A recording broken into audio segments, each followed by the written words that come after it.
Our show is now on Stitcher. Listen to us on your iPhone, Android phone, Kindle Fire, and other devices with Stitcher. Stitcher is smart radio for your phone. Find it in your app store or on Stitcher.com. Stitcher Smart Radio, the smarter way to listen to radio.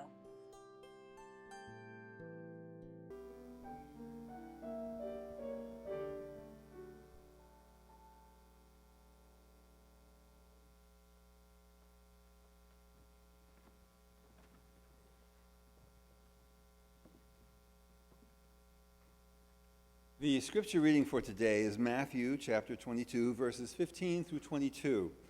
This passage contains one of the most famous sentences spoken by Jesus in the Bible. Render therefore unto Caesar the things which are Caesar's, and unto God the things that are God's. It came about as a result of the Jewish authorities trying to trap Jesus in an issue of religion versus the state. The Jewish authorities hated paying taxes to Caesar, whom they considered a pagan ruler. So they put the question to Jesus to see where he stood on the issue. If Jesus said it was lawful to pay taxes to Caesar, the pagan ruler, then he'd lose credibility with his people, who would call him a coward and a friend of Caesar's. But if he said it was unlawful to pay the taxes, then the Pharisees could report him as a political troublemaker and have him arrested. Jesus avoided this trap by using the image of a coin. Coins in those days were issued containing the image of the ruler, in this case, Caesar. The coins were considered his personal property. And since the Jewish people used the Roman currency, Jesus said that it was appropriate to give to Caesar, in the form of taxes, that which already belonged to him. So give to Caesar the things which are Caesar's. But we too have been stamped with an image, the image of God, since according to Genesis, we are created in his own likeness. So we really belong not to ourselves, but to God, who created and redeemed us through his Son. So give to God the things which are God's, and that would be ourselves. So you can see that Jesus' clever answer acknowledges our obligation to the state, but affirms our larger obligation to God. This then is Matthew 22, verses 15 through 22, and I'll be reading from the New International Version for the most part. Then the Pharisees went out and laid plans to trap him in his words. They sent their disciples to him, along with the Herodians. Teacher, they said, we know that you are a man of integrity and that you teach the way of God in accordance with the truth. You aren't swayed by others because you pay no attention to who they are. Tell us then, what is your opinion?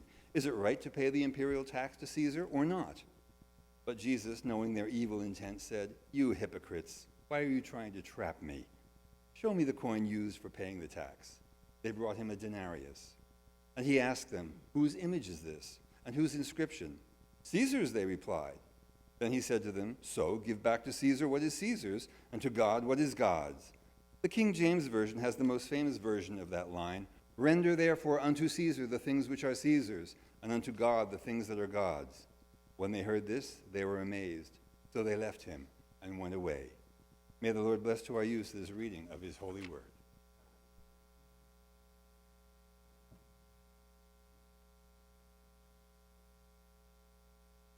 Please pray with me.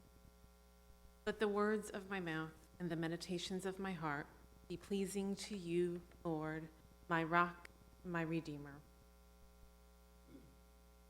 I'm very glad Bill was reading the passage because I knew he would give you a thorough background and save me a little bit of that in my sermon. So imagine the Pharisees as Wile E. Coyote and Jesus is the roadrunner in this passage. There's almost something comical about it. In the cartoon, as you may know, Wile E. Coyote will often paint something like a tunnel on the side of a mountain, hoping to trap the roadrunner. In the passage, the Jewish leaders praise Jesus as a man of integrity and then ask him a question that they believe has only two answers, and therefore they will be able to trap him: pay the taxes or not. However, the roadrunner and Jesus are both able to see possibilities that are beyond the material world and its limitations, beyond these traps. Beep, beep, says the roadrunner as he passes through the solidness of rock, believing that the road goes on, as the picture paints.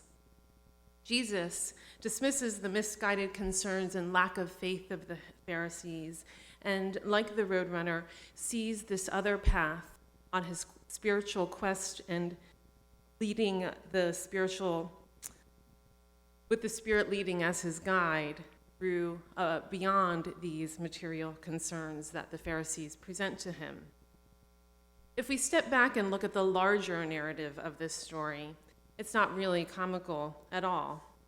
It takes place a few days before Jesus dies, and leading up to this particular passage, Jesus had been on the offensive. Using the weapons of parables, he accused the Jewish leaders of ignoring God's will and exposing their hypocrisy. He was in the spotlight. This passage marks the beginning of a series of public interrogations aimed to trap Jesus in either some treasonous or hypocritical statement, either lay grounds for arrest by getting him to endorse the text, or discredit him in front of his followers by getting him to support the tax and thus the earthly king of Caesar. Theologians Charles Barclay and Edgar Krentz both interpret this passage as an instruction for Christians that the Christian ethic is not one of rebelliousness or rebelling against the law, but of recognizing our place within society and becoming a contributing member to society. That interpretation could naturally provoke a conversation about the ethics of politics, about how there is a conflict of supporting a government that consistently treats people unfairly and unjustly, that restricts medical options for women, that restricts our options of who we may love and be with, that provides education that is substandard for the poorest and the most uneducated in our society so that they do not have opportunities to move ahead. I'm sure that each of you could add your own gripe to that list, and then we could argue over whose list is more accurate. And thus starts the bean counting. The Jewish leaders, in fact, did not even agree on the question they presented to Jesus. The Pharisees and the Herodians, the Pharisees thought that the tax was wrong, and the Herodians believed that they should pay the tax. Like Wile E. Coyote and the Pharisees and the Herodians, when we try to follow the Roadrunner into the painted tunnel, our preoccupation with this material world gets in our way. We fail to fully let go of our material and earthly concerns and run into the solidness of the mountain. We're caught in our own trap and are amazed when another steps through it unscathed. Our daily lives are full of these traps. We fret over pennies and hours. We fret over what is the right amount to give for a gift or for tithing. What can we afford versus what is expected versus what everybody else will think. We remember who sent us Christmas cards this year so we can decide who stays on or off the list for next year. We count push-ups and miles. We count spouses and children and years and pounds. The world, secular and spiritual, trains us to be bean counters. Sometimes others set the trap for us with their bean counting. Last week, Muffet and I and the tree people cared for 63 trees in Stinson Ranch Park because we also count trees and good deeds.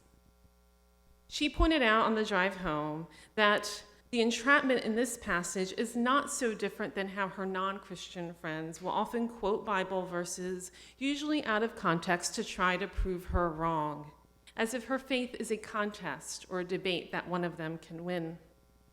Charles Barclay writes, where the boundaries between the two duties, between state and God, lie, Jesus does not say. That is for man's own conscience to test. For the questioners, the bean-counting mentality enables them to ignore the greater contest, to forget that it is about living in the Spirit of God, not counting the earthly concerns. Sometimes we trap ourselves in our own spiritual bean-counting. Originally, this part was going to be about my mother and how she spent much of her final years regretting the debt that she would leave behind on her credit cards for my sister and I to have to take care of. And originally I was going to say how this robbed her of a certain joy in her life. But this morning I realized I was wrong. I was the one doing the bean counting. I remember my mother spending hours of her time taking days off work to drive an elderly friend that we knew from New Jersey who moved to a very remote part of Pinellas County where we lived. And we would drive, she would spend her weekends or take time off work to go all the way up this distance, maybe about a 30-minute drive up there, drive her to doctor's appointments, and then go back. And my sister and I always complained, why do we have to do this? Why are we doing this? This is your free time. Why are you not enjoying yourself? And that's just who my mother was. And she never went to church because she never thought that she had anything to give, either in talents or money. But it was I who was counting beans for her hours and how she spent her time, where she just knew that she was giving back to God what was God's by helping others. So I guess it's not so secret anymore that I love to count beans. In graduate school, I obsessively track my grades on a spreadsheet and fret over each assignment. In September, I took my yoga studio's Yoga Month Challenge and purchased the discounted unlimited package of classes for that month, hoping to reinvigorate my yoga practice. I promptly calculated exactly how many classes I would need to attend in order to break even compared to what I usually pay per class. It was 17, bean counting. About halfway through September, I took my 17th class. And then, of course, I decided I'm going to go for the 27, which would qualify me for another unlimited discount package for next month. I had more beans to count, so I was very happy. Indeed, I felt better doing all that yoga, but shortly into the second month, it became exhausting, and I found myself not only counting classes, but counting the minutes to the end of a class so that I could attend to all the other piles of beans I had left uncounted from the other areas of my life. Isn't that how we often approach our spirituality? We spend so much time figuring out what is Caesar's and what is God's and whom we need to render what, that we forget that we are God's things that we need to give back to God. In my 7th yoga class this month, we sat in a circle and held hands and were asked to send a prayer to the person to our right. The woman on my left is a boisterous and loud student, the kind of student who always wants to do something a little bit different. So I imagined her sending me a prayer of rebelliousness. Later, I joked with her about this, and she said, "No, I sent you unconditional love." Aren't they the same thing, I joked? But really, aren't they the same thing? To love unconditionally, to refuse to count beans, is a rebellion of sorts. When I joined this church a few years ago, I was in a Bible study where we were discussing a passage about joy. And I blurted out a question, what is joy really? And Patty looked at me with such love and compassion and sympathy. And I really realized I did not know if I knew what joy really was. And then I kept coming to this church and something happened, like in this poem by Donald Platt called Joy. Joy is the jumbo purple balloon my daughter Eleanor blows her small lungfuls of life into, and then throws to me, her stupid father who has forgotten how to laugh. The game is not to let joy touch the ground, but pass it on to someone else. I hit it with one loose fist across the room to Michael, my brother, who at 40, with one chromosome too many and lousy fine motor coordination, can still catch the slow, thin-skinned balloon, chortle, jerk his head as if whiplashed in an invisible car crash, and toss it to our question mark-backed father. Dad can't remember what day it is or where he lives, laughs and bats it on to my mother, whose shatterproof face has crazed into 1,000 flaws. Her pacemaker needs a new battery, but she giggles and slaps the balloon back to me. I'm grinning, then guffawing at our spasmodic juggling act. 5 people, 3 generations gyrating together, straining toward a globe that glows and floats over our heads. This weightless thing, no more than a cubic foot of breath, about to break. Joy is what God gives us and what we must give back to God. Now, don't get me wrong. We are really good bean counters here, and some of it is necessary as stores of gifts that people give to serve God, whether from buying a Christmas tree or the Sunday offering. But we come back here every Sunday because someone always swats a jumbo purple balloon our way. A hello, a chance to make a care kit for a homeless person, an invitation to read a poem in Boyer Chapel, Hannah's Christmas Stollen at the coffee hour, a movie on a lawn, a prayer stone, a prayer. When my mechanic this week told me that I overpaid for the extended warranty on my car, I could have went into bean counting mode. It was 2 years ago.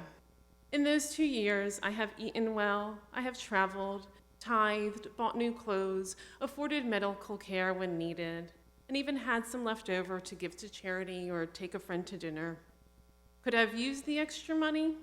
Probably. I could fret over that and count the beans and estimate my losses. But in doing so, I would likely miss my next turn to bounce the balloon of joy along its way, to give to God the things that are God. May it ever be so. Please stand and join us in hymn number 2172.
Thank you for listening to the First United Methodist Church podcast, which is recorded live every week at 4832 Tahunga Avenue in North Hollywood, California, and delivered by Dr. Joey McDonald.